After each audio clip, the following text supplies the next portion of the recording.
ng malaking bayat, malawak na bakuran, mataas na pader, di na paligiran, at nakapilang mga mamahalin sa sakyan, mga bantay na laging gulong ng gulong, wala namang kasal pero marami ang nakabaro.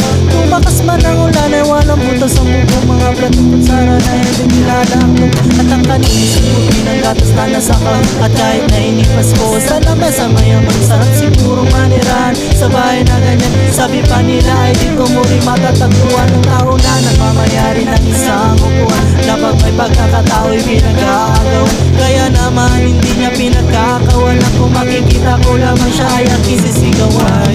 Oh, nanakaupo, subukan nyo namang tumayo,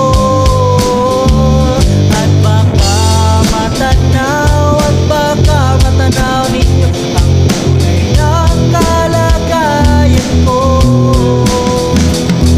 Mawalang galan ako sa taong nakaupo, alam niyo bang pantakal ng bigas namin ay di puno, ang tingting ng bahay namin ay pinagtabi-tabinyero. Sa gabi ay sobrang init at tumutunaw ng yelo, na ligayang pilit ko pang ilagay sa ino, pinapulong tubig sa lumang tabo ring uli-uli, gamit ang pagkatanda na lamang sa estero na nagsisilbing kusina. Sumagi aming banyo ang aking inay na may kayamanan, isang kalder na nagagamit ng pag ang aking ama ay sumisweldo, pero kulang na kulang pa rin, kulang ng toyo kasi ang 50 pesos na makabay pagkakasyahin. Di ko alam kung talagang maraming harang mo, mataas na lang ang bahuro, nagbulag-bulagan naman po kayo, kahit sa dami ng pera nyo walang tukto na makapagpapalinaw ng mata nyo. Kaya huwag kang masyadong halata, bato